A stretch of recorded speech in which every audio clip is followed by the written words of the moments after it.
नमस्कार, मी श्रेयस पांडे. तुम्ही पाहताय न्यूज 18 लोकमत बातमीपत्रात आपलं स्वागत. आता बातम्या सविस्तररित्या पाहूयात. पहिलीच बातमी मुंबई पालिका निवडणुकी संदर्भातली. कारण मुंबई निवडणुकीसाठी काँग्रेसनं एकला चलो रेचा नारा दिलाय. काँग्रेस प्रभारी रमेश चेन्निथला यांनी या संदर्भातली घोषणा केली. त्यामुळे आता या निवडणुकीमध्ये अधिकची चुरस वाढण्याची शक्यता वर्तवली जाते.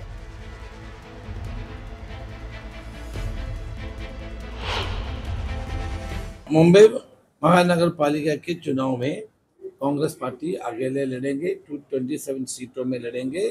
हमारे जिला Congress committee, block Congress committee और पदाधिकारी सारे लोग इच्छा यही है कि अकेला लड़ना क्या है, हम अकेले लड़ें। जिस तरह से आने के बाद आपने डिसीजन लिया, उसका रीजन क्या है? अकेला लड़ने में रीजन क्या है? अरे लोकल बॉडी इलेक्शन है, लोकल लेवल पे जो हमारे कार्यकर्ता बोलेगा वही करना चाहिए। लोकल बॉडी इलेक्शन में हमको क्या, पार्लियामेंट इलेक्शन नहीं है, असेंबली इलेक्शन नहीं है, sir local body election locally decide करेगा। महाविकास आघाडी म्हणून काम केलं. आम्हाला ज्या सीटा पाहिजे होत्या त्या सीटा आम्हाला मिळायला पाहिजे होत्या. पण आमचं आज एक साधाच म्हणणं आहे की आमची एक विचारधारा आहे, त्या विचारधारेला घेऊन आम्ही येणाऱ्या काळात जाणार. आम्ही ज्या पक्षाबरोबर गेलो तिथे आम्ही प्रामाणिकपणे काम केले, पण आमच्या विचारधारेला बरोबर घेऊन जाणारा आमचा कॉमन मिनिमम प्रोग्राम ठेवणारा आणि देशाचं संविधान मानणाऱ्या पक्षाबरोबरच आम्ही जाणार.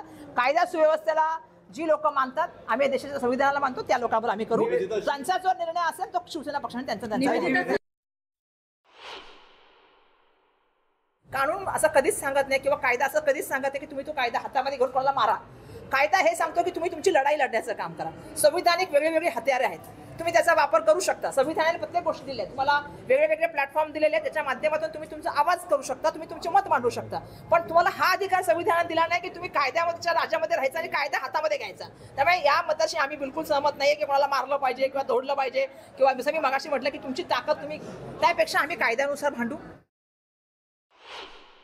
मुळामध्ये त्यांच्या पक्षातले ते प्रमुख नेते आहेत आणि त्या पक्षाच्या काही पदाधिकाऱ्यांनी जर त्यांच्याकडे काही मागणी केली असेल तर त्या प्रमुखाला काही निर्णय घ्यावे लागतात. आणि जर ते तसे घेत पण असतील तर महाविकास आघाडी म्हणून आम्ही जे सगळे एकत्र झालेलो आहोत याच्यासाठी पक्षप्रमुख म्हणून जे जे आमच्या पक्षाबरोबर आहेत त्याचे सगळे पक्षप्रमुख म्हणून याचा विचार करतील. मुंबई महापालिकेत देखील काँग्रेस स्वतंत्रपणे निवडणूक लढवण्याची भूमिका घेतलेली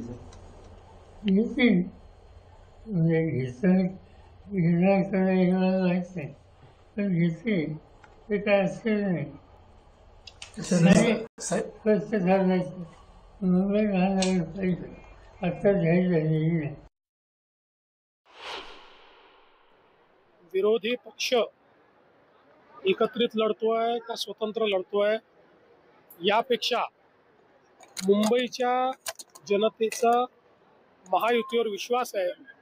जनतेने महायुतीचाच महापौर बनवण्याचा निर्णय घेतलेला आहे. त्यामुळे निश्चितपणे कोण काय लढतंय हा त्यांचा प्रश्न आहे. मात्र या ठिकाणी महायुती निवडून येईल.